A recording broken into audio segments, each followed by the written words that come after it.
Stanford University. This is Sanjay. Thank you. Did we get Sanjay on the recorded? Yes? Okay. So we just want to announce that we're trying to collect up all the old lectures, the video lectures that are on YouTube, in one kind of a collection. And the idea is for everybody who's taking classes online and offline, we can actually have an easy way to navigate through all the lectures instead of have to hunt for them, right? So we're passing out a little sheet that's got a web address on it. Right now, this is the temporary housing for it, and it should be good until whenever.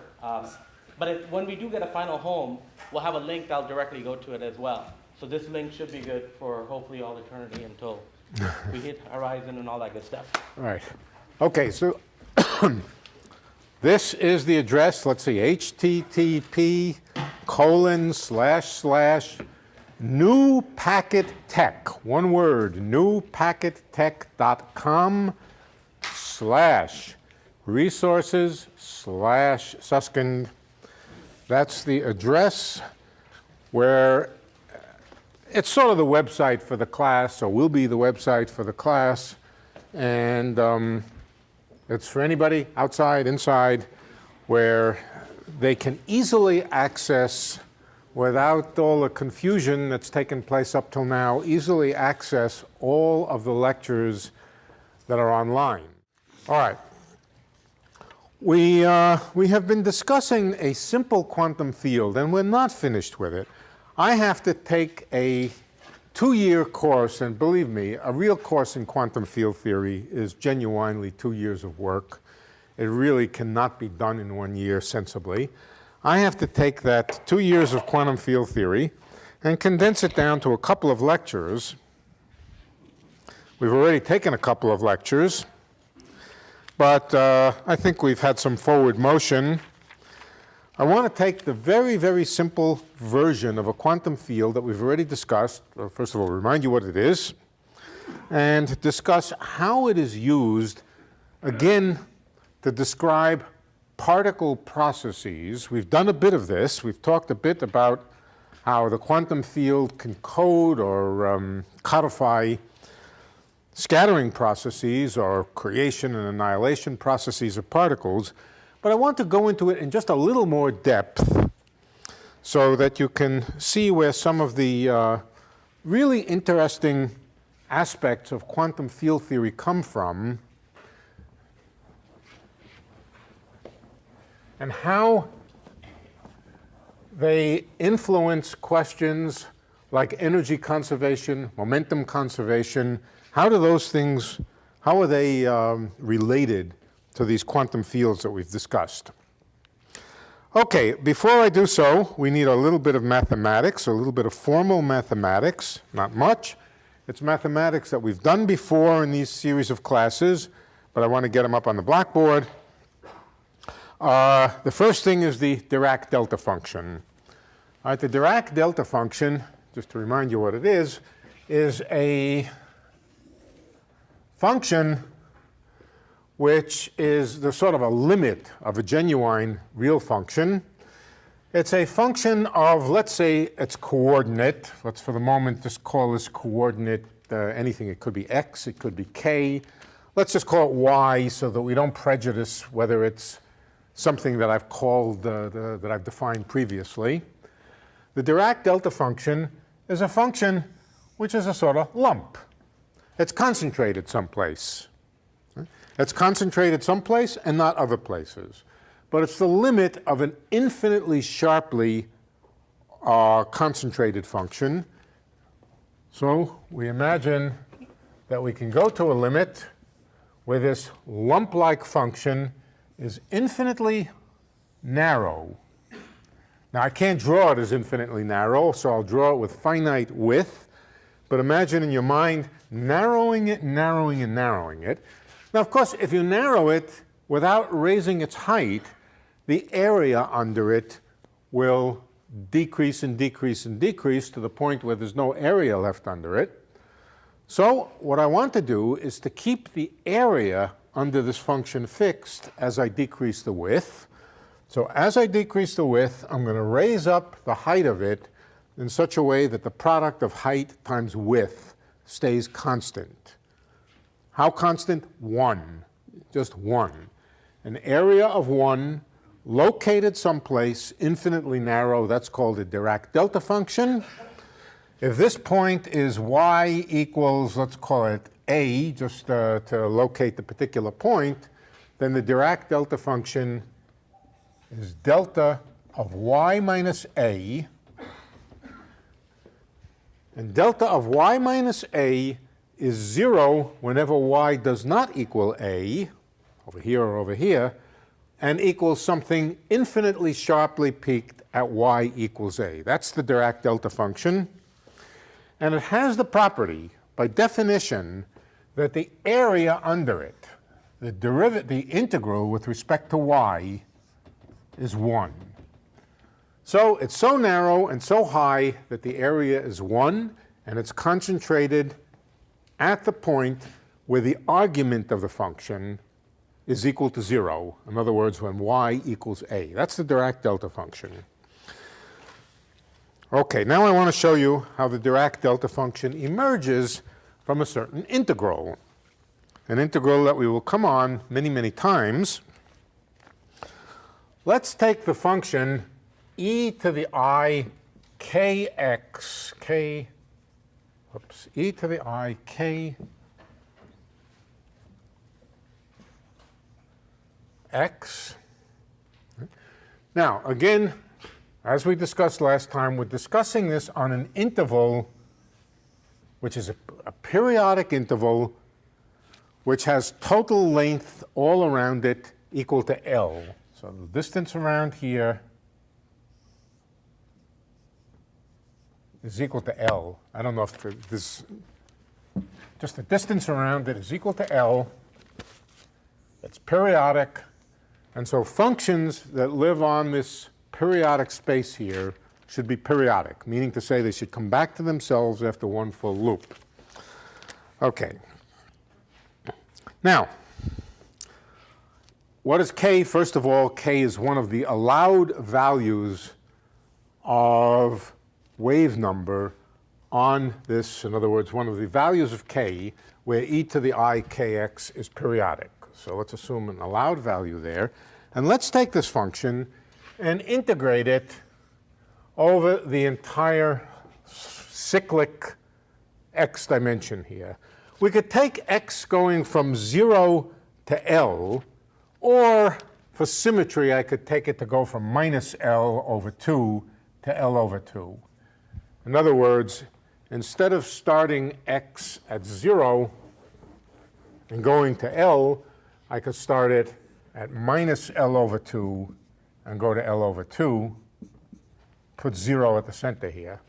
Nothing special about this. It just symmetrizes things nicely so that the negative half and the positive half are symmetric. When you leave the space, if you're marching along and you come to L over 2, you pop back up at minus L over 2. Okay. So we're taking a function, a periodic function, e to the I kx, and integrating it from minus L over 2 to L over 2. What is the answer?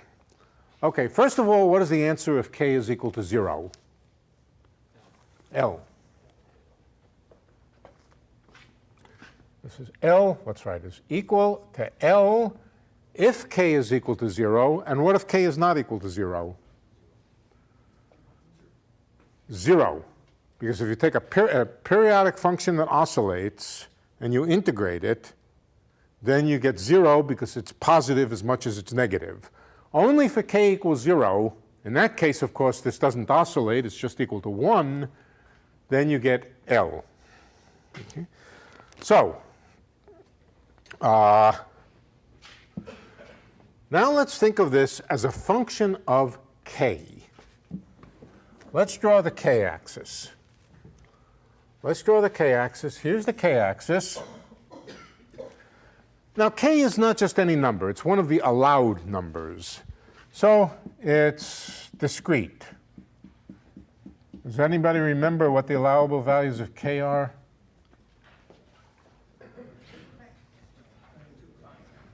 Two pi n over L, right?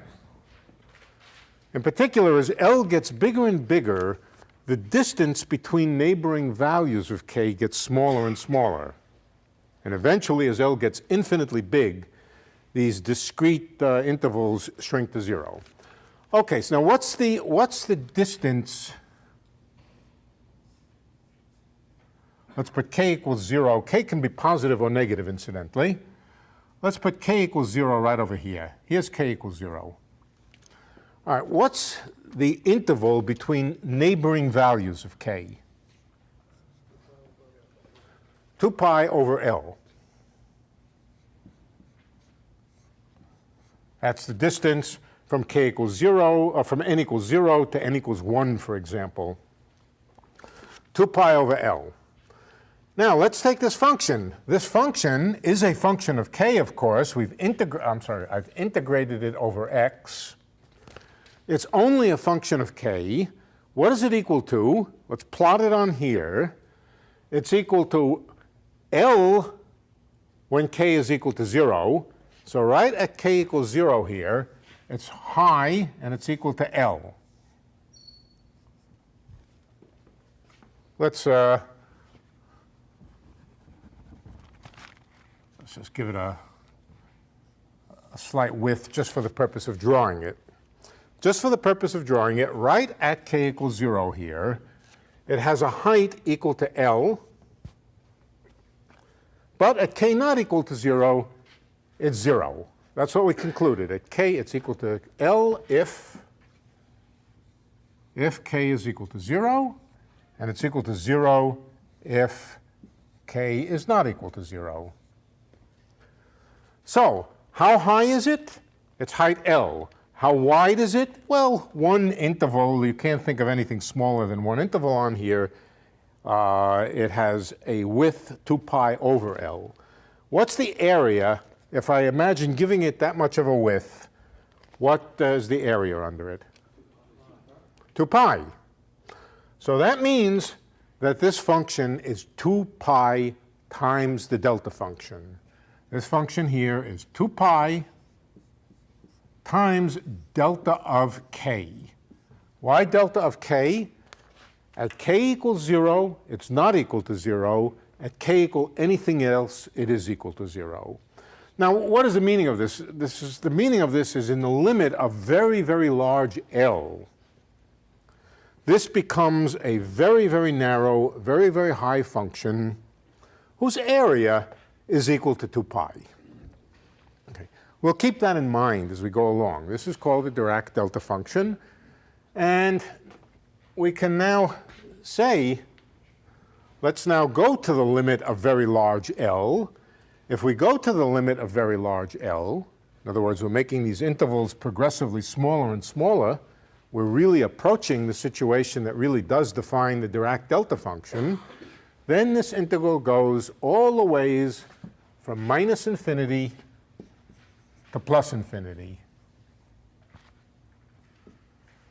So just think of this as a formal prescription for an integral of e to the I kx, and the rule is it gives delta of k, 2 pi times delta of k. This is equal to 2 pi times delta of k. That's something of importance, that when you integrate over a function of e to the I kx like this, dx, you get a Dirac delta function of k. Let's see if you can guess. Supposing instead of doing the integration over x, I did an integral over k, exactly the same integral, except it's not at all the same integral, e to the I kx. But instead of integrating dx, I integrate dk. What must that be? It's a function of x. But it's exactly the same structure here, except I just interchanged x and k, right? X and k appear symmetrically here. So if I interchange x and k, this doesn't change. But I've changed the integral over x to an integral over k. So this is now some function of x, but what is the function? 2 pi times delta of x. So these are two little observations that we will see happening. We'll see their utility occurring in a number of places. All right, that's the Dirac delta function. That's our first little bit of mathematics tonight.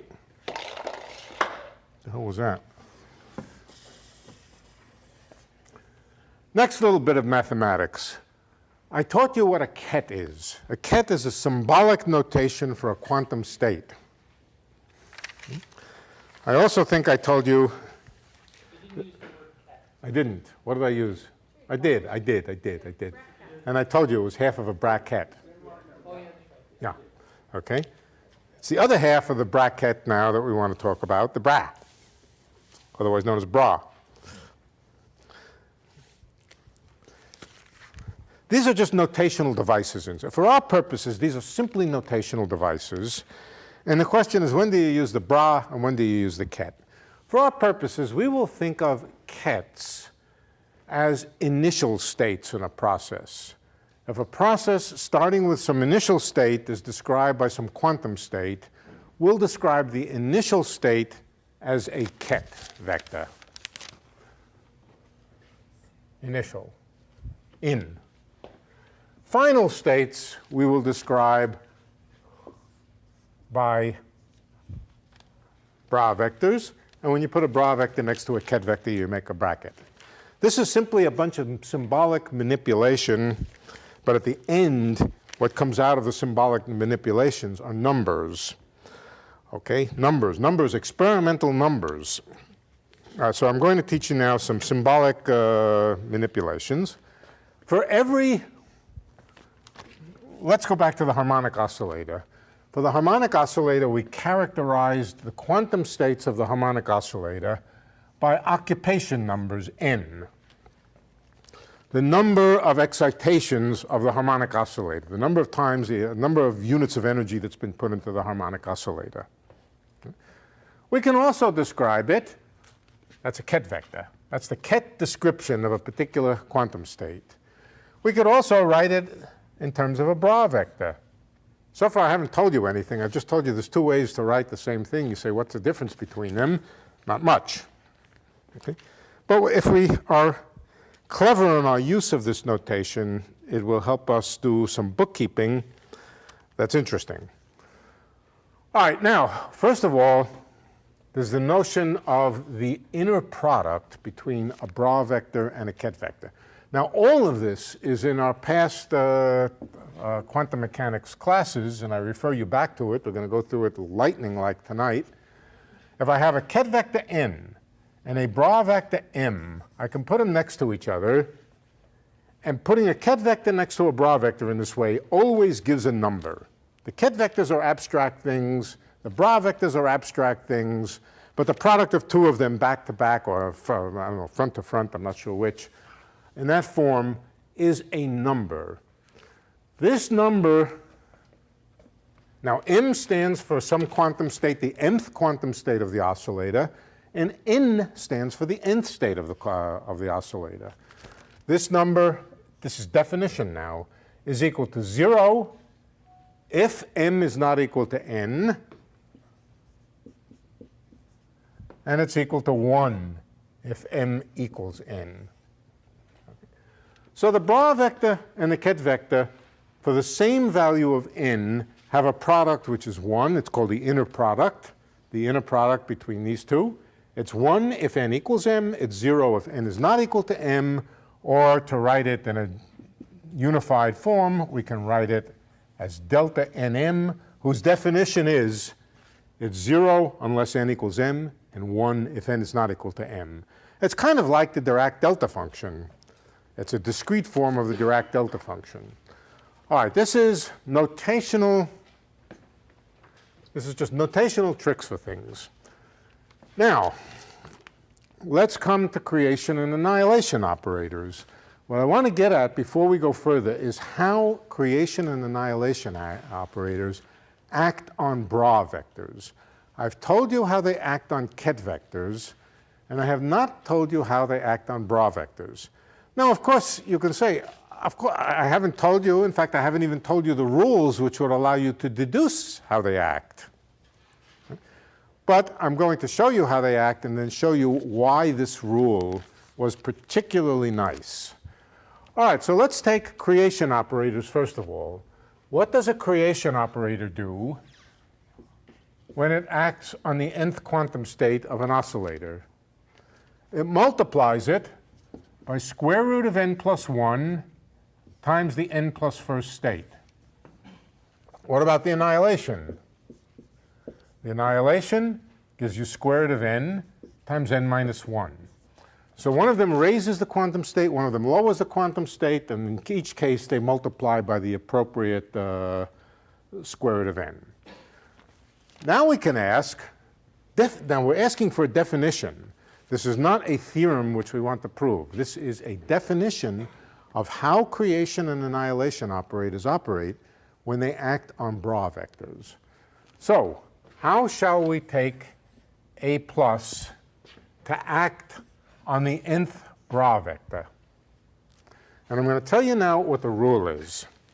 The rule is that however it acts on the nth vector, it gives another vector, another bra vector, of course. Let's circle that bra vector. And now take its inner product with the mth ket vector. However this acts, whatever it gives another bra vector. That's the rule. When an operator acts on a ket vector, it gives a ket vector. When it acts on a bra vector, it gives a bra vector. And the notation is such that when an operator acts on a bra vector, you put the operator to the right and hit it to the left. When it acts on a ket vector, right, so it's a neat notation. The rule is that you get exactly the same answer as if you did what? Times you applied A plus M. Allow A plus to act on M and then take the inner product with N. See, there's two distinct operations. However A plus should act on N, we'd like to find out how it should act on N, we're going to define it so that you get the same answer for this bracket as if you allowed A plus to act on M. Well, I've given you the rule for how A plus acts on M, and then take the inner product with N. Right? So let's see if we can figure out from this set of abstract principles or abstract definitions, how A plus acts on N. All right, let's see. Let's first take the bottom line here, the bottom line. Let's calculate it. It's N. And now A plus acts on M. What does that give? Square root of m plus 1, that's a number. We take it outside. Square root of m plus 1, and then what? M plus 1. What does this give? This factor gives 0 unless n is equal to m plus 1. Right? If n is the same as m plus 1, then you get the number square root of m plus 1. Which also happens to be the square root of n, of course. So that's one way of calculating that's this over here. But notice, it only gives an answer, a non-zero answer, if this is 1 unit higher than this. Sorry. Yeah. Sorry. It only gives an answer if m is 1 unit lower than n. If m is 1 unit lower than m, then A plus comes along, increases m by 1 unit, and then we get a non-zero answer. So the only way to get a non-zero answer is if m is 1 unit lower than n. Well, let's look at this over here. Supposing that A plus acted on n to raise n, then we would only get an answer if m was 1 unit bigger than n. But according to this rule, we only get a non-zero answer if n is 1. I think, all right, let me say it accurately.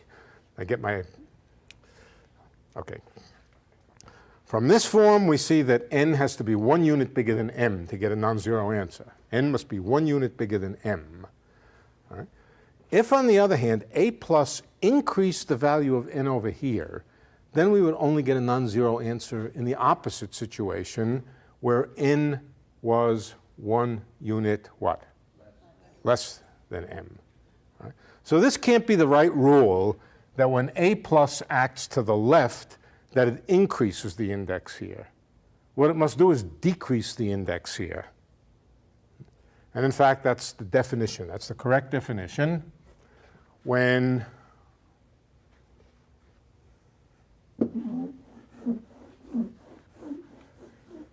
a plus acts on a bra vector n, it doesn't increase n, it decreases n minus 1. And what about the numerical factor there? The correct numerical factor is just square root of n, if you want to. You can work this out. All right, what about n(a minus? What does that do? Well, the answer is, I've given you enough rules that you can determine yourself what it does. What it does is it increases n plus 1 times square root of n plus 1.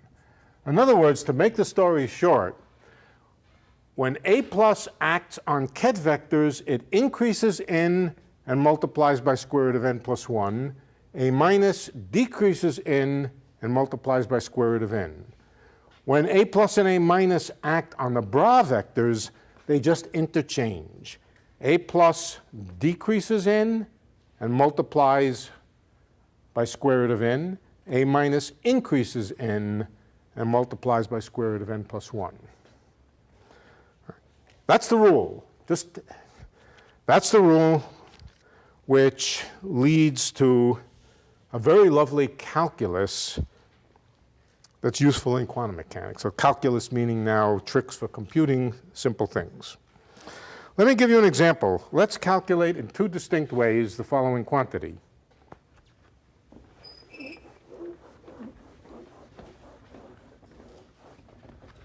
Let's take a plus a minus. Remember what that was?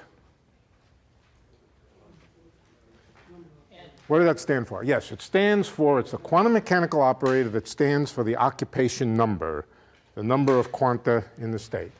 And let's calculate this quantity here. A minus, I'm sorry. A minus. Let's calculate it in two different ways. Now, for those who've studied some quantum mechanics, you'll know that this expression stands for the average value of whatever this quantity is in the quantum state n. But for the moment, let's just calculate it as an abstract exercise. But let's calculate it two ways. In the first way, let's allow this operator to act to the right. First, a minus acts to the right. What does a minus give when it acts on this? It gives square root of n times n minus 1. We still have a plus, which we haven't used up yet, n. Now, numbers come on the outside. Numbers like square root of n, they come on the outside, square root of n. Now, what does a plus do when it acts on n minus 1? It pushes it back up and multiplies by what? One integer higher than what appears here, so that means, again, square root of n. It gives us two square roots of n, which means n, times n what? N. A plus on n minus 1 brings us back to n, and nn, what is that? That's just 1. So it just gives us n. If it acts a plus a minus when sandwiched within the quantum state n, just gives us the numerical number n. What would happen if we did it in the opposite, not in the opposite order, but by acting to the left on the bra vector? Let's do it. What happens when a plus acts on n to the left? It gives us n minus 1 times the square root of n. But we still have to act with a minus. What does a minus do when it acts on n minus 1? It raises you back up. Raises you back up to n and gives you another square root of n. So you see, with this definition, that the creation and annihilation, or the raising and lowering, get interchanged when you go to their action on bra vectors and ket vectors, then it doesn't matter which way you imagine these operators operate, we'll get the same answer. That's a useful notation. And so when you see a thing like this, you don't have to ask, should you operate with this to the right and then take the inner product with the left-hand side, or should you operate to the left and then take the inner product with the right-hand side? You get the same answer. That's the beauty of that particular definition here. All right, that's good. Now, what are we going to do with all of this?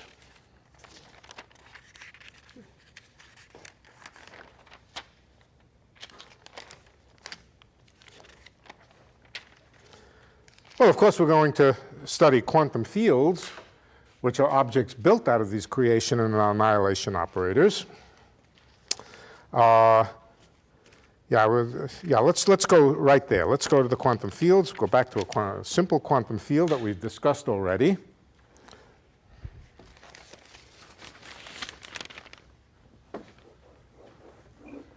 And then come to the description of quantum processes, scattering processes, creation of processes, annihilation processes, and so forth, how they're described by quantum fields, or how they're described in terms of mathematical expressions involving the quantum fields.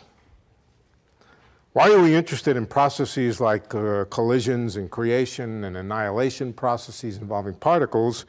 Because in the microscopic world, that's about all we can do. If we want to do experiments, the only real handles we have on experiments is colliding particles together and see what comes out, and describing those processes, how the initial state of the particle, of two particles, for example, morphs into some other state involving 5, 7, 9 particles, 4 particles, whatever it is. The tool for that is quantum field theory, and we're setting up some simple examples.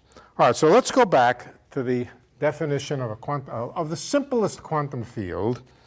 The simplest quantum field, we took it to be a function of only one coordinate, namely x.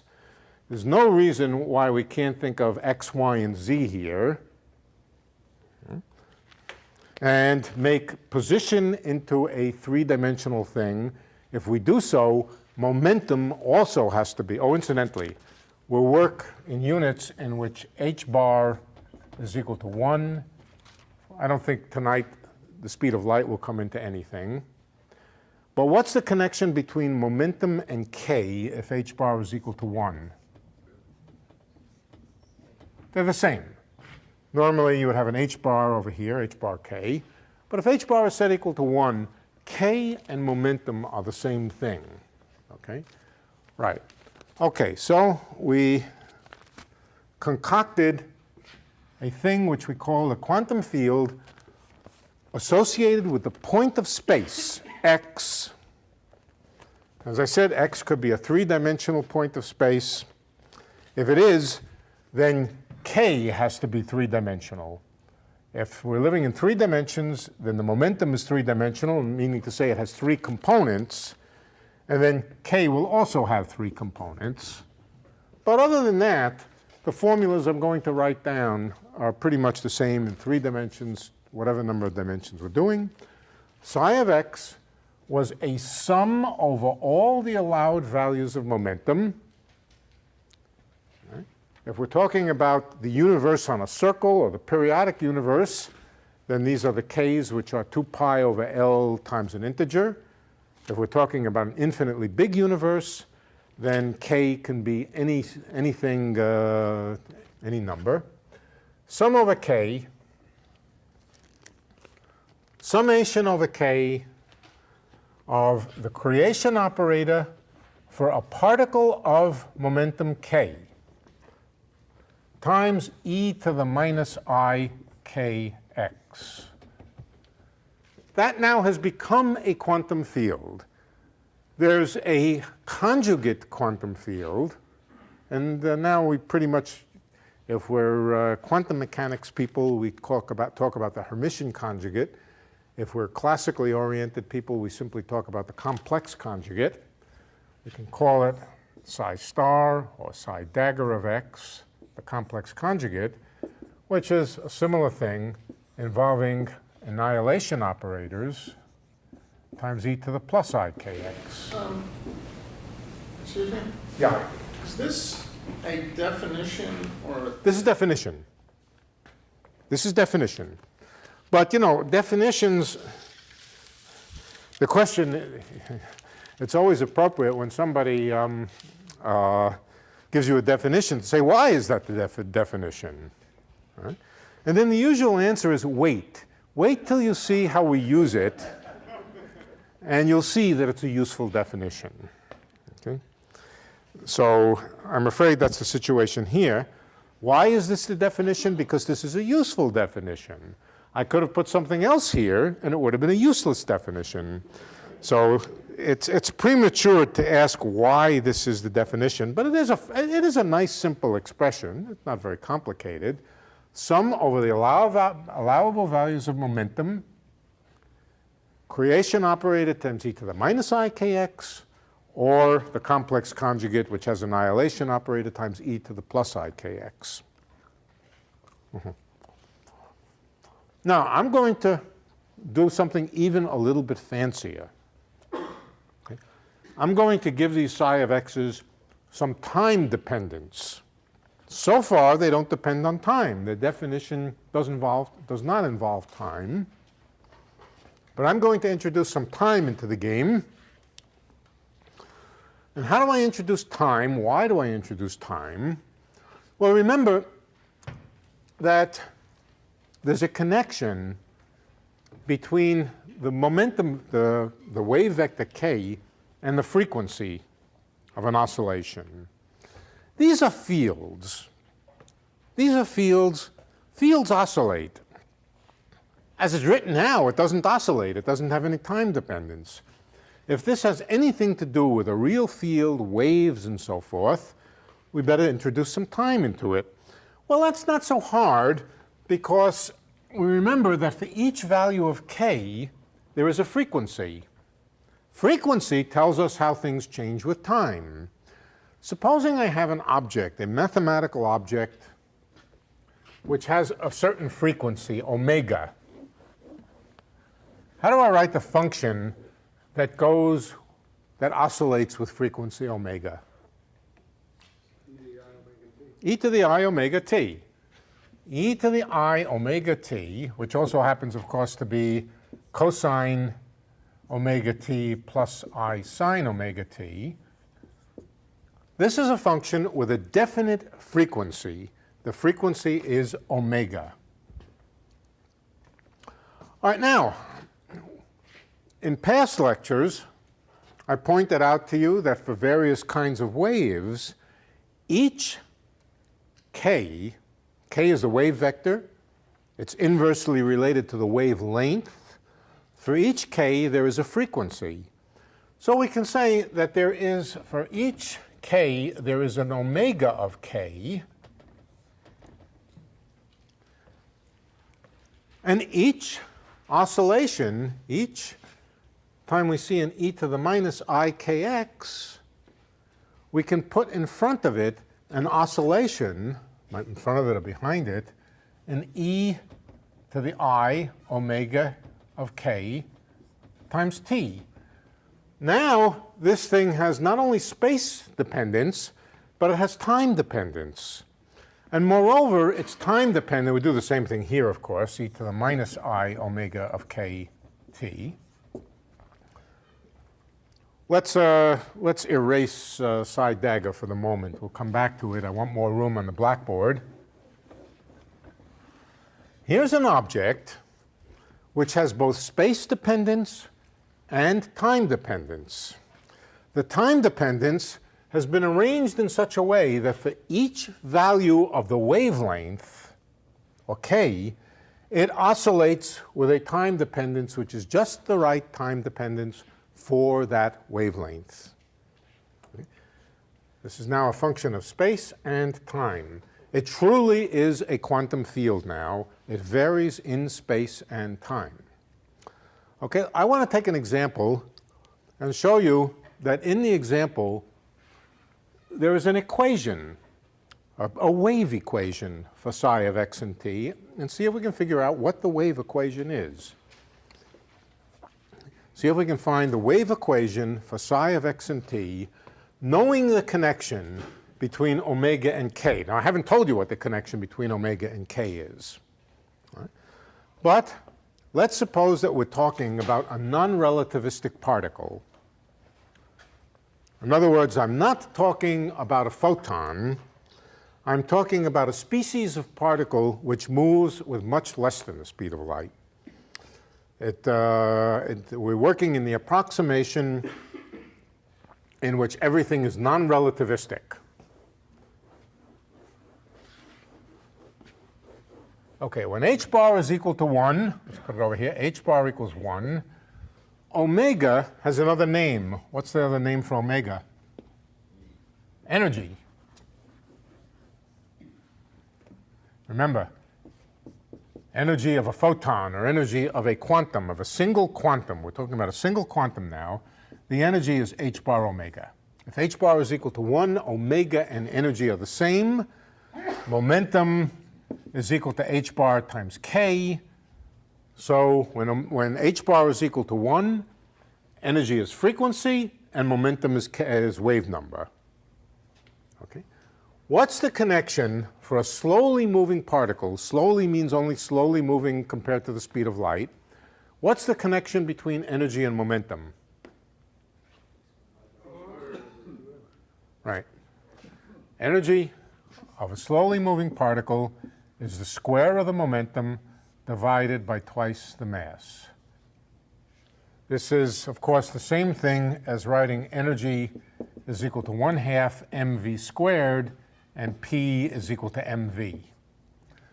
All right? If we solve for V and plug it in into here, we get this relationship here. Okay, that also tells us now the relation between omega and k. K squared over 2m. All right? So now we really do know the precise form of psi of x and t. It's a sum over the allowed values of momentum, and omega of k is not just some arbitrary omega of k, but it is k squared over 2m. With that proviso, psi of x and t solves or satisfies a differential equation, a wave equation. Let's see if we can see what the wave equation is. First of all, in wave equations, derivatives with respect to space and time enter and are equal to each other in some form. That's what a wave equation is. Equations for how space variation is related, or how time variation is related to space variation. So let's consider first the time derivative of psi. What's the time derivative of psi? I'm going to call it psi dot, standard notation for time derivative. Psi dot we obtain by just differentiating the time dependence with respect to t. That's equal to sum on k, a plus of k, e to the minus I kx, times what? Times I omega inside the summation, I omega of k, e to the I omega of k t. All I've done is say every time, this is still under the summation here, every time I differentiate with respect to t, it pulls down a factor of I omega. All right, so that's psi dot. Now let's look at the space derivatives. What is the space derivative? dψ by dx. Well, we do exactly the same thing. Every time we differentiate with respect to x, it pulls down a factor of minus ik. Okay? So this is equal to the same kind of thing, summation of minus ik, a plus of k, times e to the minus I kx, e to the I omega of k t. So differentiating with respect to x always just pulls down a factor of ik. Differentiating with respect to time pulls down a factor of I omega. All right. Now, there's no simple relationship between this and this. Why not? Because omega is related to k squared. If omega was simply related to k, for example, if omega had to be equal to k, then we would just say psi dot is equal to d psi dx. For example, imagine a world or a kind of particle where the frequency is in fact equal to k. That's a very simple situation. In that situation, I omega k is the same as apart from a minus sign, is the same as ik, and we would just say that such a field satisfies a equation that psi dot is equal, I think, to minus d psi by dx. Is that clear? All right. But that's not the case here. We have to have omega equals k squared. So how can we get k squared? Take another derivative. Each time we differentiate, it brings down a factor of ik. So let's differentiate again. That brings us minus ik squared. What's minus ik squared? I think that's minus k squared, right? Minus k squared. Minus, with a minus sign. But now, k squared is 2m times omega. K squared is 2m times omega. So let's write that, 2m times omega.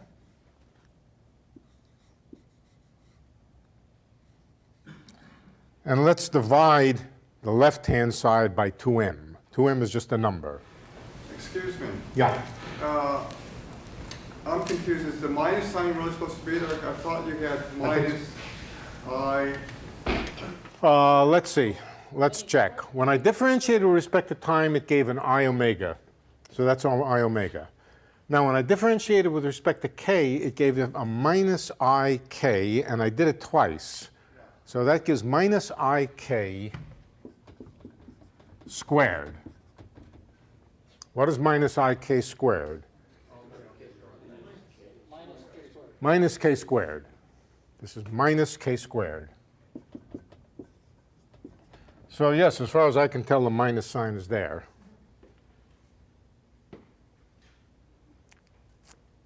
Okay. There was a minus k squared, and then I substituted for minus k squared minus 2m omega. And that's where this came from. Okay, I'm more familiar with this in the form in which we divide both sides by 2m. This doesn't matter, of course. Let's divide it by 2m, and we get 1 over 2m times the second derivative of psi with respect to space squared is omega times all this stuff, but that's clearly proportional to psi dot. What's the relationship? You got an I omega there. Here we have an, yeah, we better, yeah. There's going to be an I in the formula. We can divide by I, which is the same as multiplying by minus I. Okay, to make a long story short, the right equation should be minus I psi dot, that's the time derivative of psi, divided, or is equal to 1 over 2m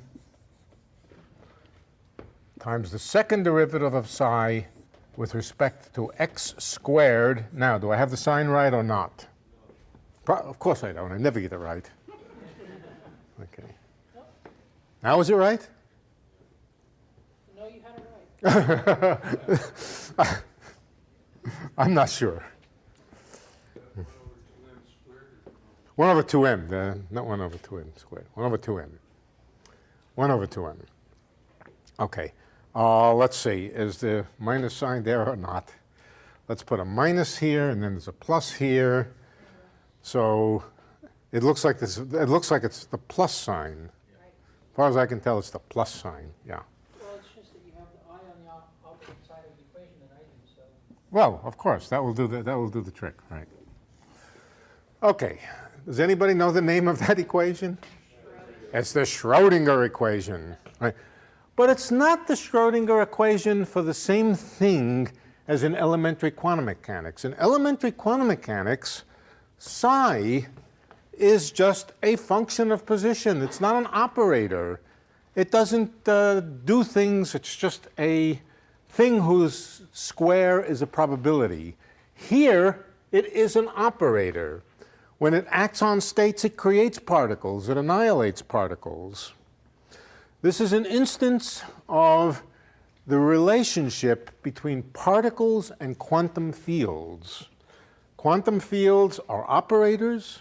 They happen to have the same equations as the Schrodinger equation of elementary quantum mechanics. They are very closely related, but they're quantum mechanical operators. They're observables.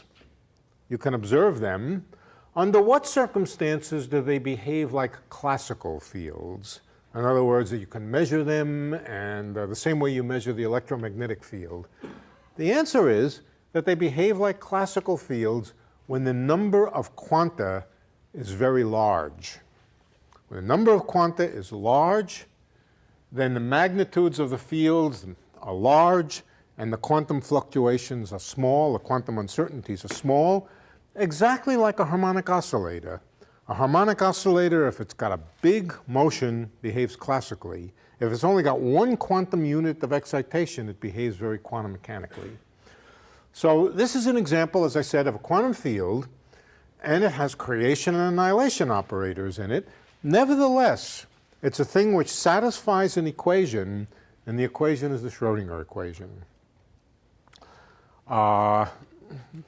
This is obviously a more advanced notion of the Schrodinger wave function than just saying it's a thing whose square is the probability for a given particle.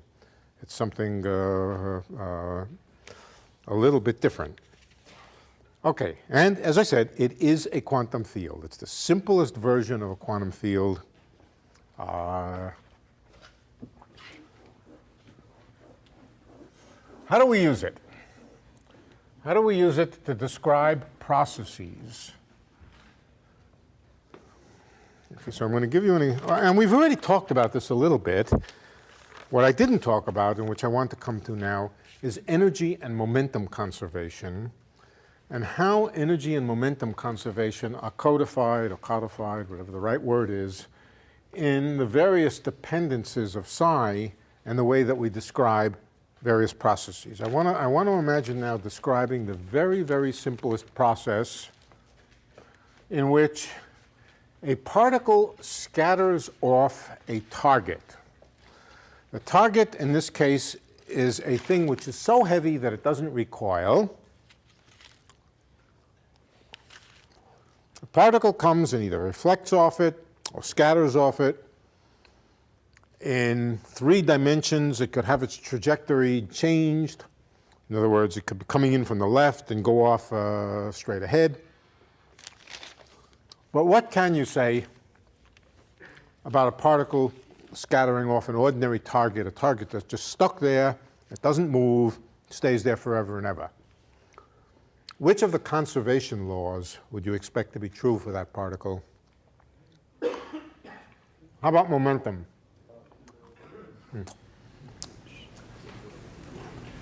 Just a moment, I've got to...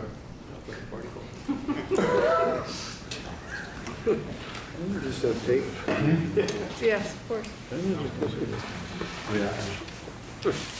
We've got refraction, reflection, and What's that? reflection, refraction, and absorption. Well, let's forget absorption for the moment. All right? The particle comes in and goes out, so it's not absorbed. But yes, it could be reflected, bing bang. It could be refracted, in which case its direction of motion is changed.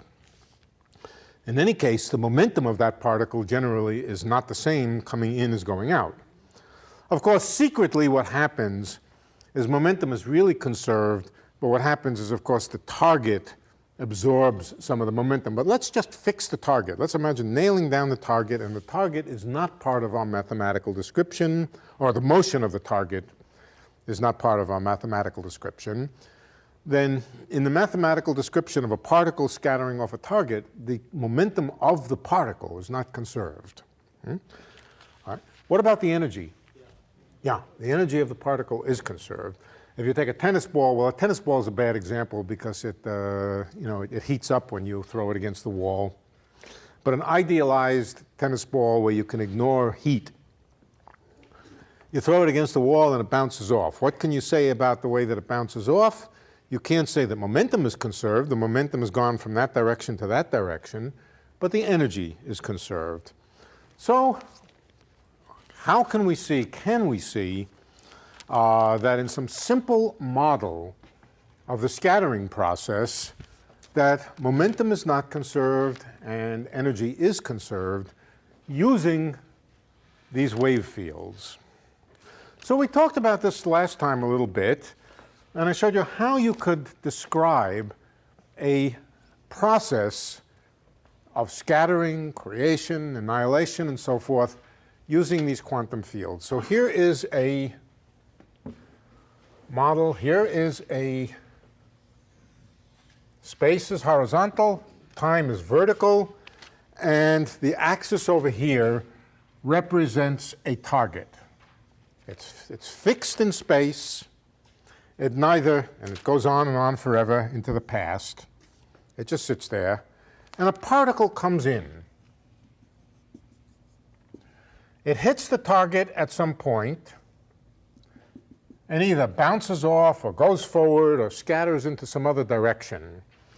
So we describe the initial state by saying there's one particle with a momentum k. Let's call it k in for initial or incoming. And then a particle goes off, having scattered off the target. And let's use a language now. It's absorbed by the target and suddenly re-emitted by the target. Okay? Think of it, instead of just thinking of it as bouncing off the target, let's in the back of our mind have a picture in which it is absorbed or annihilated by the target and then instantaneously recreated by the target, but possibly with a different momentum. Let's call that final momentum K final. Let's just call it Ki and Kf. Initial and final. And what are we interested in? We're interested in the probability amplitude, the quantum mechanical probability amplitude that the particle scatters from momentum K initial to K final. Now, one more ingredient. I'm going to assume that the scattering can happen with equal strength, equal at any time, always at the same place. We're going to place the target at x equals 0, but we're going to assume that the scattering process can occur at any time. Whatever time that particle gets there, it will scatter or not scatter or do whatever it does, but with no special dependence on the time at which the process takes place. That's going to be our basic assumption. How do we describe the event of the particle being absorbed at position x equals 0? Well, we describe that by means, this should be psi dagger, shouldn't it? I think this should be psi dagger. It's the daggers that go with the plus signs here, I think in my notation that I used last time. I think that's right. But then either plus, I say. I don't think so. I think a plus always went with a minus here. Oh, yeah. I think so. And then this one would be plus, if I remember. Okay, we describe it in the following by a kind of bookkeeping. It's all bookkeeping, but it's useful bookkeeping. You absorb the particle. This is a field which creates particles. Let's write down the other conjugate field which annihilates particles. It's the complex conjugate, or psi of x and t, which is made up out of annihilation operators, e to the plus I kx, e to the minus I omega of k t. It's just every place, everything is conjugated. E to the minus I kx becomes e to the plus I kx, and so forth. And these are to be thought of as complex conjugates of each other, or Hermitian conjugates of each other. All right, let's imagine, first of all, absorbing the particle at the origin. How do we do that? We absorb it by an operator. Well, we start with the initial state. The initial state has no particles with any particular momentum except one particle with momentum ki. So if we described it in terms of occupation numbers, only the occupation number associated with momentum ki would be non-zero.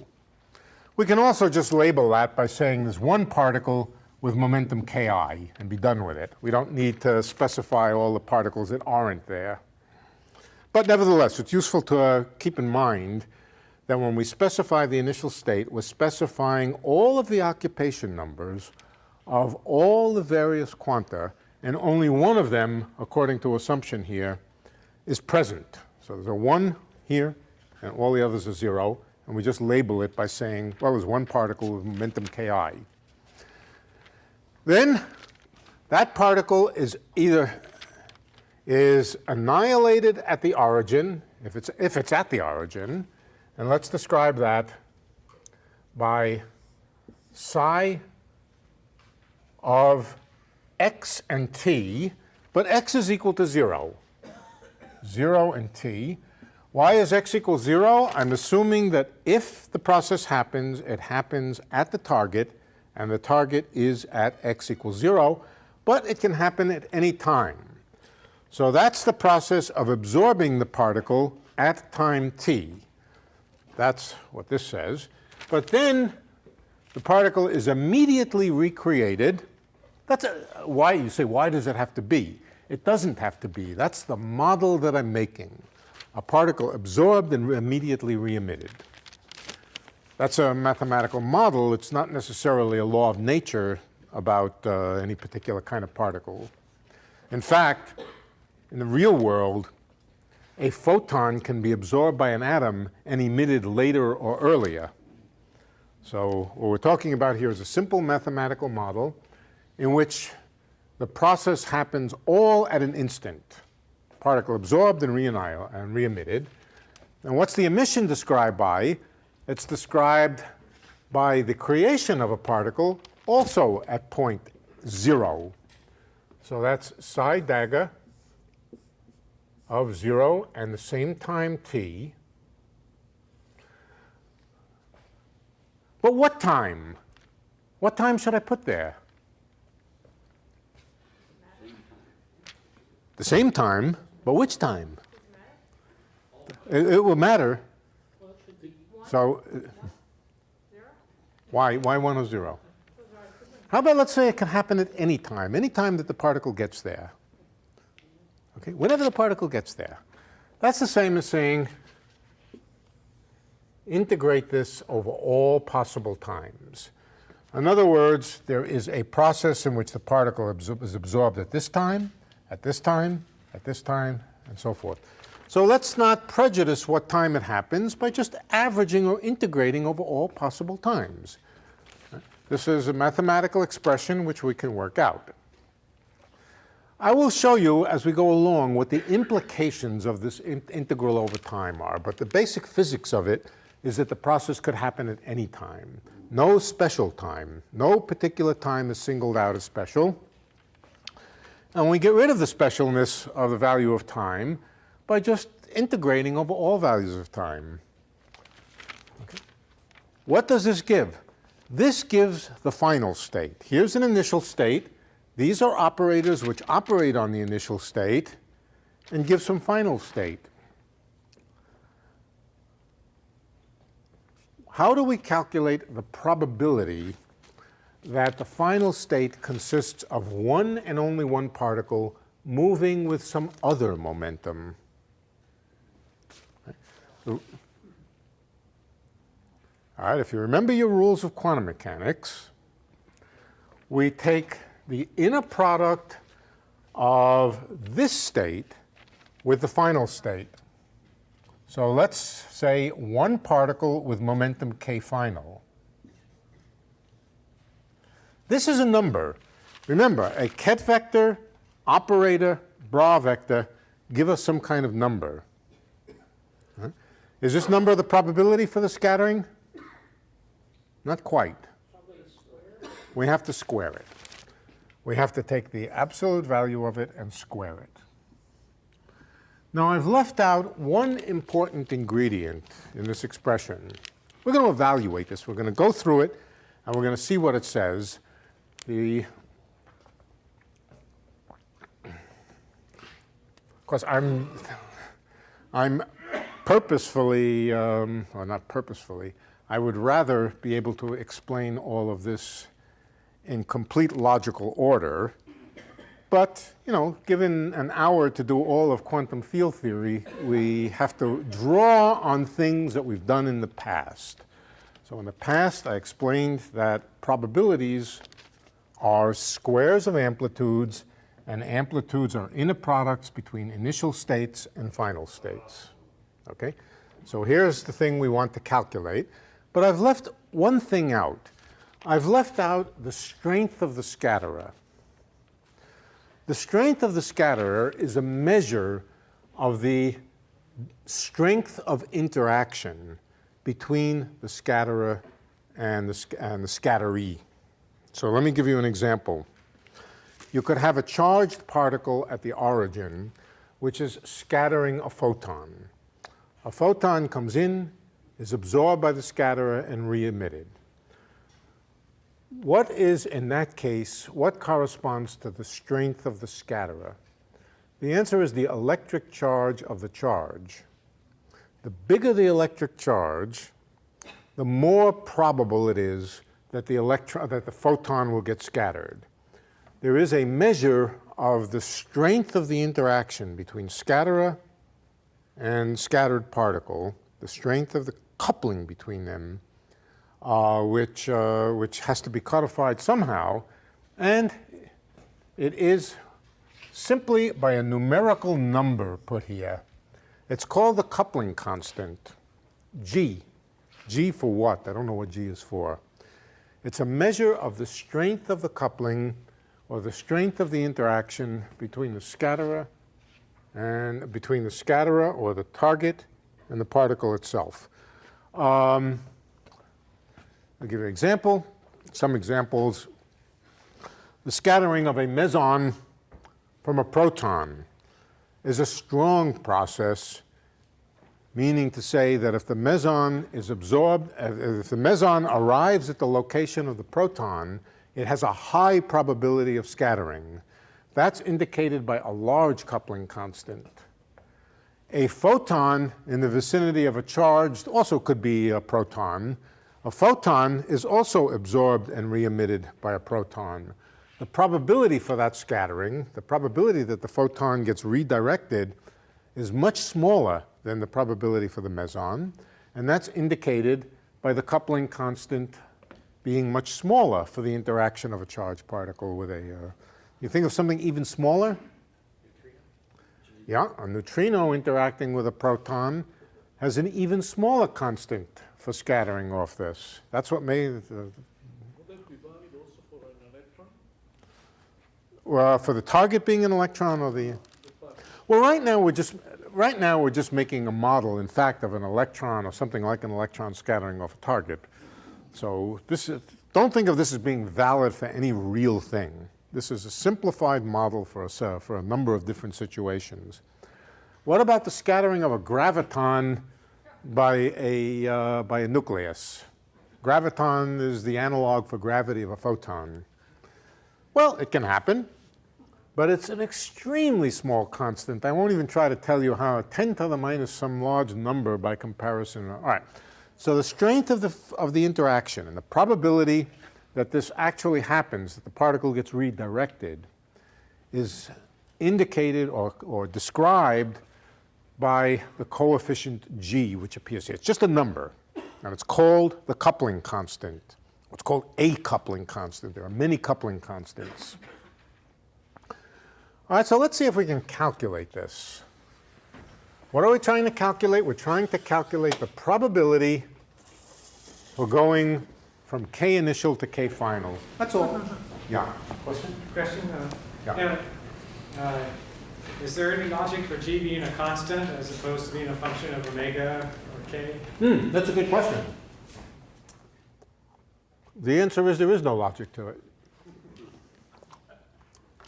No, there is logic to it, but there are situations where it's a function of omega. All right? I'll show you some situations. As I said, this is a model of a particular kind of simple scattering. There are more complicated kinds of scattering. A more complicated kind would be, and this would really be for the case of a photon and an atom, for example. Photon comes in, atom gets excited, bzzz, and then de-excites by emitting the photon. Okay? Here there's a little gap, a time gap between the time the photon is absorbed and the time it's emitted. This happens to be equivalent to saying that the coupling constant is omega dependent.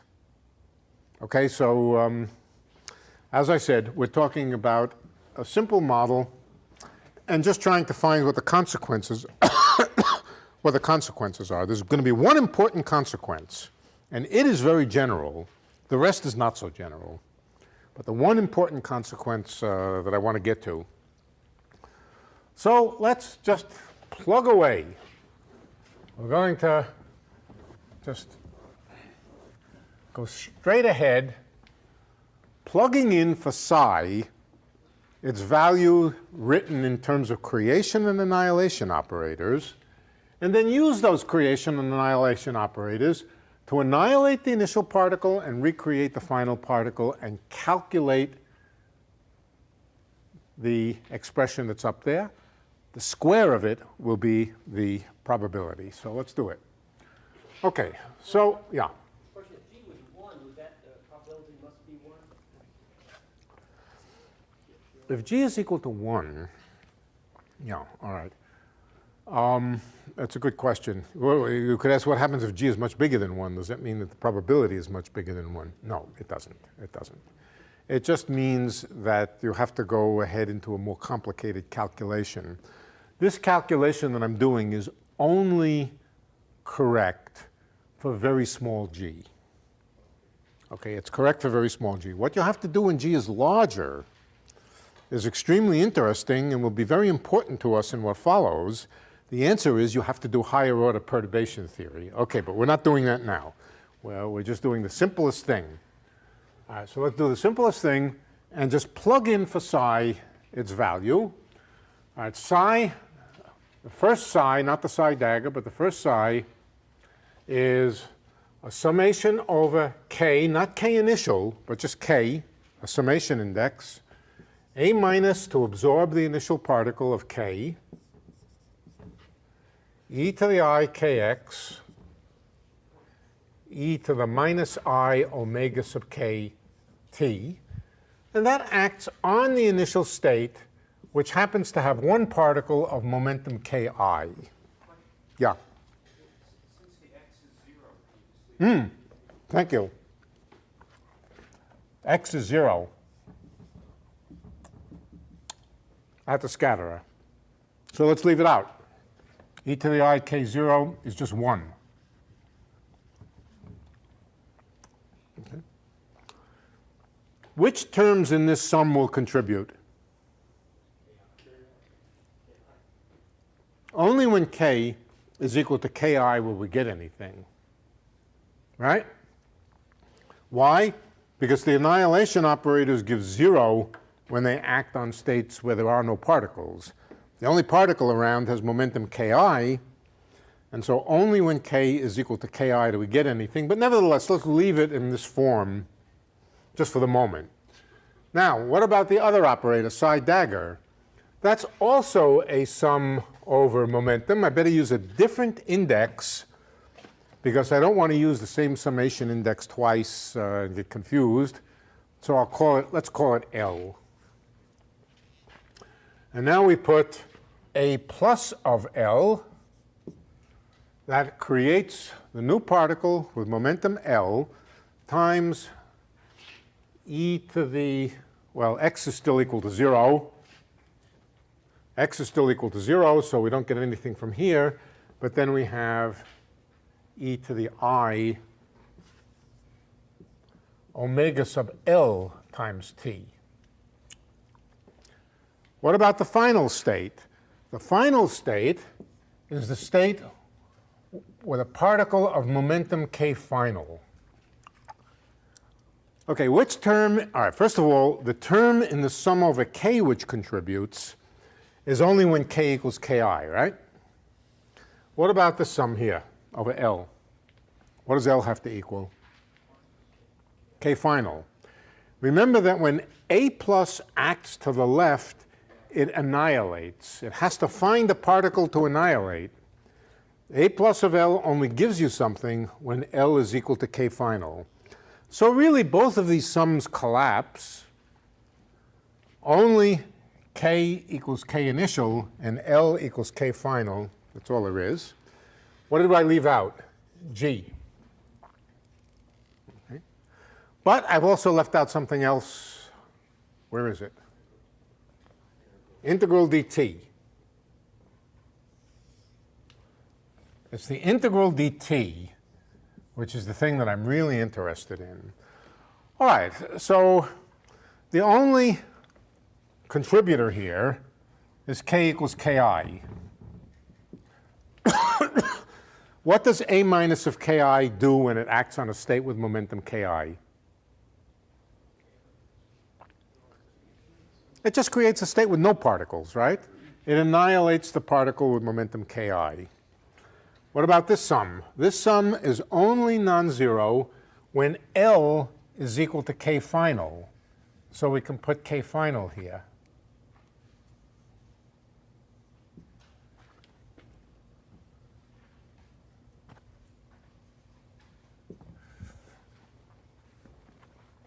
And when this acts on a state with K final, oh, sorry. Yeah, okay, right. We're okay. This is good. All right. What happens when A acts on the state with K initial? It just gives a state with no particles, right? So that's just no particles. What happens when this acts on a state with particle with momentum K final? It just gives no particles again. What is this number? 1. So that much is 1. So all this operator nonsense of creating and annihilating particles all goes away, and all we have is a number g. That's the probability for the scattering, or that's the amplitude for the scattering, g, nothing else except that we have this integral. Well, we also have square root of initial and Not in this expression. I think you're thinking about a relativistic problem. no, square root of k final. No, there was only one particle here. Because there was only one particle, yeah, there was only one particle, right?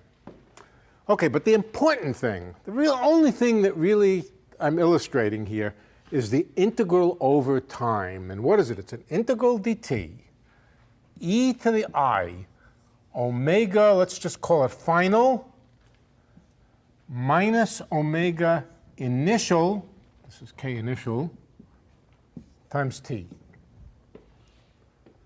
That's the whole upshot. The time integration gives us an integral over e to the I, omega final minus omega initial t. All of the operator nonsense just gives us a 1, nothing very interesting. The coupling constant gives us a g, and now we have to evaluate this integral. What is this integral? Delta function. This is an example of the delta function. an integral dt of e to the I something times t. Let's see, was it 2 pi times the delta function, if I remember? Yeah. I think it was 2 pi g times delta of omega final minus omega initial. Does this ring a bell? Delta of omega final minus omega initial. It's only non-zero when omega final is equal to omega initial. Omega final is the final energy. Omega initial is the initial energy. So somehow, magically, now notice that if we had not integrated over time, we would not have gotten this delta function of energy. So somehow, there's a connection between the fact that, that there's a conservation of energy and the fact that that there's no preference for any specified time. We could have made a model in which the scattering only happens if the time is within some boundaries. Then this integral would have only gone over some limited amount of time. It would not have made a delta function. So the ingredient here, which is closely connected with energy conservation, is time translation symmetry, that every time is like every other time. Yeah? That whole thing is squared, does that matter? That's the amplitude. Oh, the square of the delta function. Well, yeah. The probability, for the probability, we have to square this. This is the probability amplitude. The probability itself will have the square of this, but who cares about the square of a delta function? The delta square of a delta function is also 0 if omega final is not equal to. We have to worry about squares of delta functions, but in any case, this will be 0 unless the initial energy is the same as the final energy. Let's assume the initial energy is the same as the final energy. Then this is the operative important part of the scattering amplitude. Let's call this by its name. It's the scattering amplitude. And the probability for the scattering is proportional to 4 pi squared g squared. All right. The strength of the scatterer, or the probability for it to scatter, contains g squared. They always wind up containing pi's, but the important thing is the g squared. And which final momenta can happen? Well, I didn't specify anything special about the final momentum here. This final momentum could have been anything as long as the energy was the same. So this scatterer has the property that it takes a particle and with a probability proportional to g squared changes its momentum with equal probability to any momentum with the same energy. That's it. So this is a scatterer which can scatter into any direction with equal probability. Okay? Any direction with equal probability. That, of course, is not true of all scatterers. This is this very simple model that scatters with equal probability in all directions, and the coefficient g squared, 4 pi squared g squared in this case, is the probability. So this is, I've shown you many things so far tonight. In particular, the definition of a coupling constant, the fact that the integration over time is the thing which ensures energy conservation, which is just another way of saying the problem has time translation symmetry.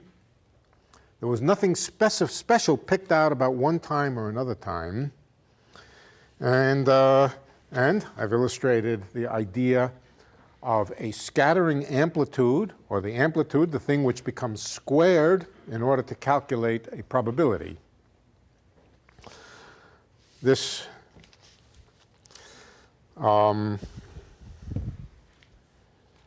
is a fairly generic set of ideas, but the details can differ. Yeah. Can you always simplify these things by redefining the position so x is 0? Say it again, louder. Can you always simplify this by redefining the position so x is 0? Yeah. Good question. Yes, in this particular case, yes. The question of what would happen had you not put x equals 0 here, right? That's kind of the question. Okay, what you would have found is there would have been another factor. The other factor in here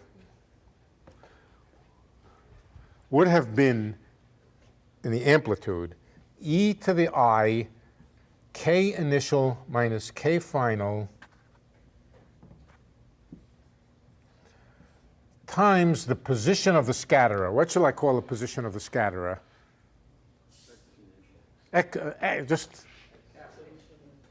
Let's just call it x of the scatterer, x of the target. X of the target is a number. X of the target is just the position of the target. When the position of the target was 0, this didn't occur. If the target was moved over to position x target, you would get an extra factor. But what would happen to the probability? No change, because when you square, meaning to say when you multiply by the complex conjugate, this goes away. Multiplying this by its own complex conjugate, which is what I mean by squaring, multiplying by its own complex conjugate, this goes away. So this does not appear in the probability. Get the same probability no matter where the target is, but in an intermediate stage of calculation, in calculating the amplitude, the position of the target would occur. Okay. Yeah. So it's a very simple model, so you could cram 2 years into an hour. Yeah. But the mathematics, unless I see it wrong, seems to say if we said that it didn't matter where it happened, but it happened exactly at time 0, we'd get a different conservation. Yes.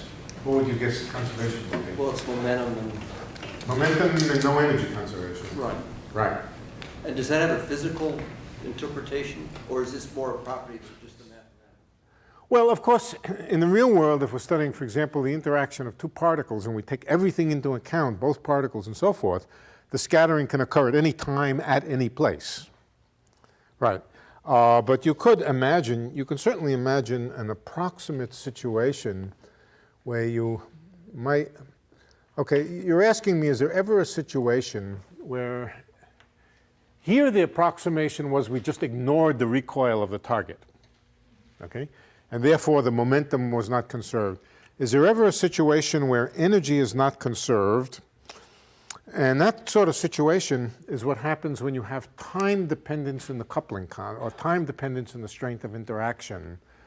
Now, yes, there certainly are situations where that can be a good approximation to say something makes a sudden change in the system from the outside, and when a sudden change in the system happens, that's when the scattering takes place. Yes, we can think of situations where that happens. I can. Well, we can try to concoct one. I can't right now. I'm a little too fuzzy.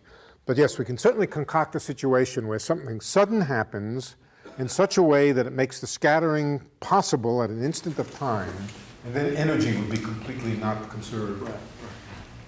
Do most of the coupling constants come from experimental data? Yes. And also, you just said introducing a time dependence in the coupling constants, which started making... Well, that usually means, when there's a time dependence in the coupling constant, that usually means there's something that you've ignored in the system, which is either moving or time dependent, something whose dynamics and degrees of freedom you're sort of ignoring in the same way that you ignored the possible recoil or repositioning of the target here. So I'll try to think of a situation where there's an interesting violation of energy conservation, or where the bookkeeping was such that you threw some of the energy away. But let's come back to it. Yeah, hitting a moving target. Hitting a moving target, right. Hitting a moving target is an example. Where the target, where again, the motion of the target is thought of as completely fixed. Yes. Right. And on certain scales, you have to worry about the size of the target versus the Yes. the frequency of the size of the wave. Yeah, So electron exactly. versus X-ray versus gamma Yeah. versus. Yeah. you know. Here, in this model, the size of the target was 0. Yeah, in this, right, and you're absolutely right. Something interesting happens when the target has a certain finite size, and we can discuss that. But let me just come back to the question about the moving target. If you think about it for a minute, of course, if you have a moving target, energy is not conserved. For example, supposing that wall was moving toward me, and I had a tennis ball, and all of a sudden the wall hits the ball and the ball moves off. The energy of the tennis ball, we're not accounting for the energy of the moving wall. We're not trying to worry about that. So if the wall is moving, that corresponds to a time dependence, in this case a time dependence not of the coupling constant, but a time dependence of the location of the scatterer. That would be enough to make energy not conserved, and we could see it in the mathematical formalism. Okay, so to reiterate, these creation and annihilation operators are the tools which allow you to discuss transitions of particles from one state to another state. We have not talked about, well, actually, we did talk about creation and annihilation. Yeah. Let's discuss another situation. Oh, incidentally, supposing psi was the field operator for an electron. Each kind of particle has its own separate field. Okay? So electrons have a different field than photons. When you put psi here, you better specify what particle you're talking about. Okay? Let's think of the electron. Psi describes electrons now. Here was a process in which an electron came in and an electron went out. What happened to the total charge? Did the total charge change? No. One particle came in, one particle came out. Now, let's imagine a different situation. Let's imagine a situation where one electron comes in and 2 electrons go out. Okay, crazy. I mean, it can't happen, but let's for the moment nevertheless try to imagine it. How might we describe it by the same kind of mathematics? 1 electron comes in, 2 electrons go out. How do I modify this? And here my simple model is 2 electrons go out from exactly the same point. Yeah. We might put another, we might square this. In other words, psi of 0t, psi dagger of 0t, psi dagger of 0t, psi of 0t. Okay. Oops, there should be a t here, right? Yeah. Okay. What about, now this of course can't happen in nature because electric charge is conserved.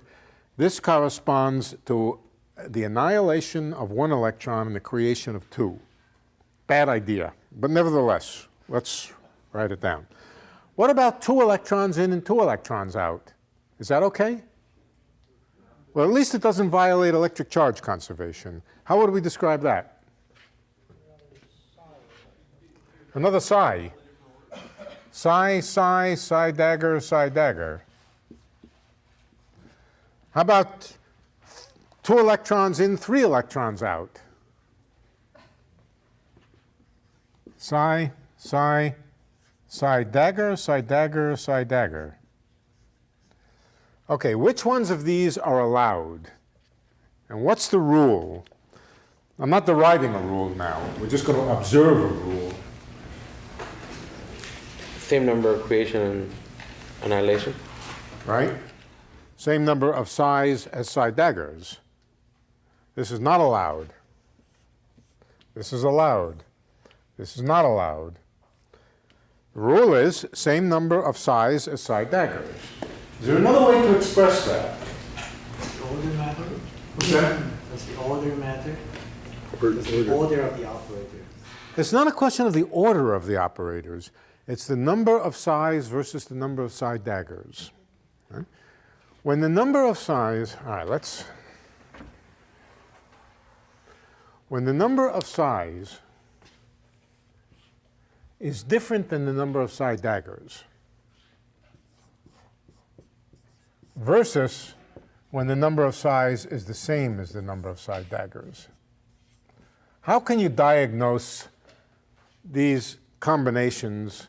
Of course, it's very easy just to count the number of psis and psi daggers, of course. But let me give you a mathematical diagnostic that really does have a deep meaning. Let's imagine a transformation. Now, psi dagger does mean the complex conjugate of psi. It is the Hermitian conjugate in the language of quantum mechanics, but the Hermitian conjugate is the analog of complex conjugate. Let me imagine that I take an expression like this, just a mathematical expression like this, and I transform psi by multiplying it by a phase. A phase means an e to the I times some number, let's call it alpha, times psi. I'm just doing now blindly playing a game. Wherever I see psi, I multiply it by e to the I alpha times psi. What happens to psi dagger? If I multiply a complex quantity by e to the I alpha, what happens to its complex conjugate? E to the minus I alpha psi dagger. What happens to objects that have an equal number of psi and psi dagger? They stay the same. What happens to objects which don't have an equal number of psi and psi dagger? They change. So we could characterize the allowed processes by the ones which are described by operators which are invariant, unchanged, by the operation of changing the phase of the operator. Now that, Indeed. But for the moment, let's give it a simpler name. Invariance under redefining the field so that you change its phase. And overall, you change the phase by a constant phase factor if the description, if the interaction expression here is invariant, then charge is conserved. If it is non-invariant, then charge is not conserved. What happens, supposing I had psi plus psi dagger, what kind of thing does that correspond to, incidentally? All right, I'll leave that to you to think about. But is this unchanged by phase? No. Yeah. No. Isn't that the real part? This is the real part of psi, and if you multiply by a phase, you change the real part of psi. So that's not a quantity which is invariant. Question. If you have a target and you have an electron impinging on a target, Yeah. you may have many secondary electron emitters. Yes. Well, wait. If you have, what kind of target? A target full of electrons? Yeah. Well, sure, you can have, yes. Yeah, right. You say, what happens if you have an atom and you hit the atom with an electron and 75 electrons go off? Well, charge is not violated, of course. What has happened is the atom has changed. All right. This is a situation in which you cannot get away with ignoring the dynamics of the target. In the particular, the important dynamics of the target is the change of charge of the target. You can't, in this case, treat the target as though it was a completely passive thing. You've got to remember, right? What's that? The target changes. Yes, that means the target itself has to be described by a quantum field. All right? And we can discuss that. I think we've gone far enough for tonight. All right? So what have we found? We found that time translation invariance corresponds to energy conservation. Phase invariance, we can call this phase invariance, corresponds to charge conservation. And we haven't worked it out yet. We will work it out next time, that spatial translation invariance corresponds to momentum conservation. I'll show you how that works next time. But we're making our way slowly into how particle physics processes are described by fields. That's our goal for the next, one more lecture on it. I don't know, maybe half a lecture on it. And then we'll move into some of the symmetries and some of the more interesting laws of particle physics. Yeah. Just to, I haven't worked out in the math, but we could have just as easily had a process that was psi, psi dagger, psi, psi dagger, psi, psi dagger, right? Yes, yes, but it's not hard to yeah, okay, right, that's correct. I've chosen always to put all the daggers to the left and the psis to the right. Remind me next time and I'll show you how to rearrange other expressions so that they become like this. I know what you're asking. You're asking what would happen if instead of this we put psi, psi dagger, psi, psi dagger. And I will tell you next time. But they still match. This is allowed. No, not quite. Not quite. Not quite. Not quite. Remind me next time. I'm too tired now to start going into it. But remind me absolutely next time, what is the difference between this and this? And I'll show you next time. All right, I actually left time for some questions. If you want to ask some questions, I just have run out of steam well, it's not that yeah, go ahead. Have you shown that that invariance implies charge invariance? Well, it's sort of trivial. If you have as many psis as psi daggers, that means the interaction eats the same number of electrons as it spits out. All right, each psi annihilates an electron, each psi dagger creates an electron. No, how do you prove that Bayes invariance implies charge conservation or the other way around? Or? All I did was point out that all of the objects with equal numbers of psis and psi daggers will be invariant under the phase operation here. If they have different numbers of psis and psi daggers, let's take a case. Psi, psi dagger, psi dagger. You get it, right? I'm not sure what the rest of the question is. If they have equal numbers of psis and psi daggers, it's phase invariant and it conserves charge. If it has different numbers of psis and psi daggers, it's not phase invariant and it doesn't conserve charge. So we're just observing that when it's phase invariant, it conserves charge. When it's not phase invariant, it doesn't. There are two other rules you stated two other rules at the same time, conservation rules? Energy, momentum, and charge for the moment. We haven't gone through momentum conservation, although it was mentioned by somebody here. Asked me if the process can happen at any place instead of any time, then yes, then it conserves momentum. But we'll come to it. We'll do that case. That's Emmy Noether's. Yeah. In classical mechanics, it's Noether's theorem. In quantum mechanics, it's even simpler, but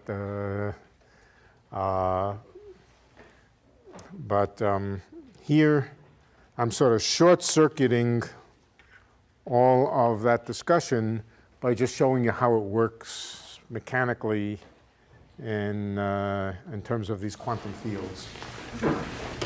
Question. Up there, the probability of that first system is 4 pi squared g squared. Does that mean when you empirically assign a value to the coupling constant that it must be less than 1 over 2 pi in that particular case? It must be less than 1 over something, or your model is very incomplete. If you ask me in what way it's incomplete, I will tell you. In what way it's incomplete is that the real scattering process is not described by just a particle coming in and getting scattered out.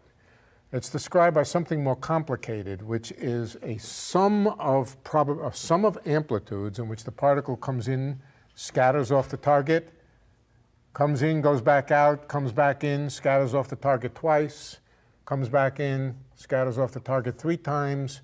It's a whole infinite series. Each term has a factor of g in front of it. It's only when g is small that only the first term is important. But we'll come to that. This is a basic theme that when the coupling constant is small, you can get away with the simplest minimal process. When the coupling constant gets large, one has to, well, let's just call it what it is. One has to sum up an infinite number of Feynman graphs. Basically, these pictures that I've drawn are Feynman graphs.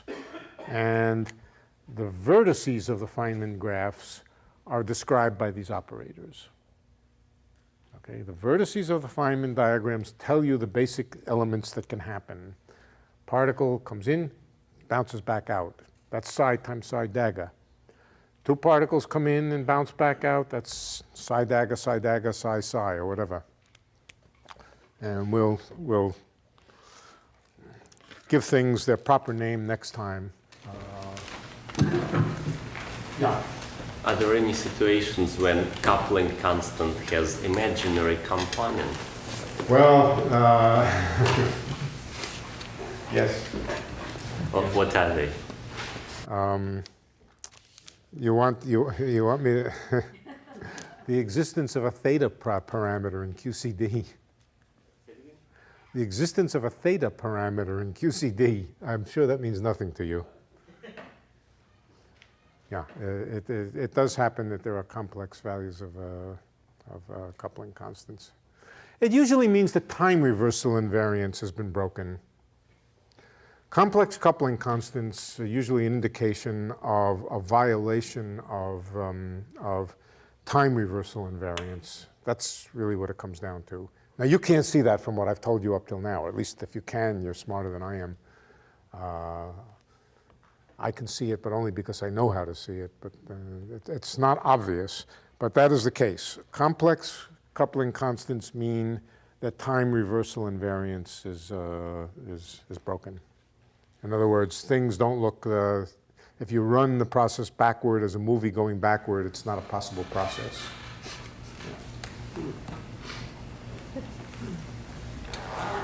Yes?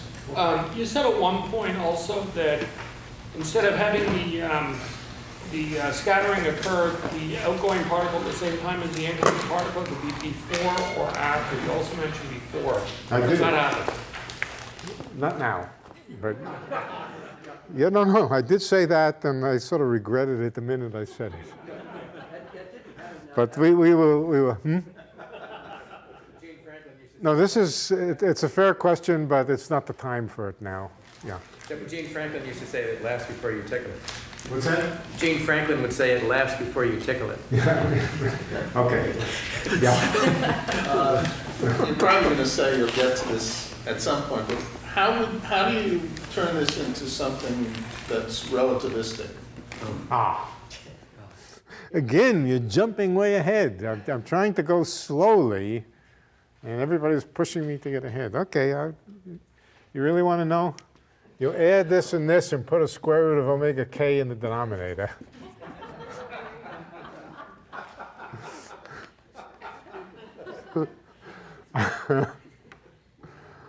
No, we're jumping ahead. I mean,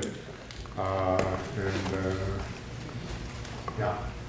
And you talked about charge conjugation. Conservation with phase factor. Yeah. But the rest mass, m, that doesn't change also during the phase. In a non-relativistic process, but in a relativistic process it can. And there's nothing in basic quantum mechanics which says that rest mass can't change. It's a combination of quantum mechanics, or not even quantum mechanics, even just classical mechanics, together with an invariance principle, and the invariance principle is Galilean invariance, which is an analog of non-relativistic analog of Lorentz invariance. But yeah, it is true in non-relativistic situation, total mass can't change, but it can in relativistic scattering. So what did you want to ask me exactly? Well, it's just that logically we think of rest mass conservation in the same terms as charge conservation. No, not at all. Not at all. One is absolutely true in nature, the other is only true for very, very slow velocities, right? There's nothing sacred in physics about conservation of rest mass, and what's more, it's not true. An electron and a positron annihilate into 2 photons. There's no conservation of mass. There is a conservation of electric charge. So one of them is a sort of accidental, non-relativistic fact. The other is a deep underlying symmetry of nature, which happens in simple case just to correspond to this phase invariance. Next time we'll talk about fermions. We'll talk about what happens if you have more than one species of particles. Supposing you have electrons and muons and quarks and so forth. How do you describe all of this?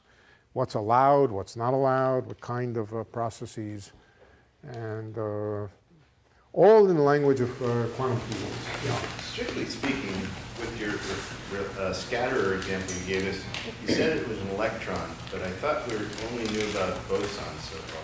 Ah, good point. Good point. Good point. Good point. Yes, yes, yes, yes. Good point. Yeah. So we have we're talking about a bosonic version of an electron. Yeah. Sorry, I completely missed that. You're right. Right. But there are particles in nature which carry electric charge. Yeah. Right. Exactly. A charged pi meson, a slowly moving charged pi meson, would be an example of a boson which you would describe in this way. Yeah. Yeah, so good. Absolutely right. Thank you. For more, please visit us at stanford.edu.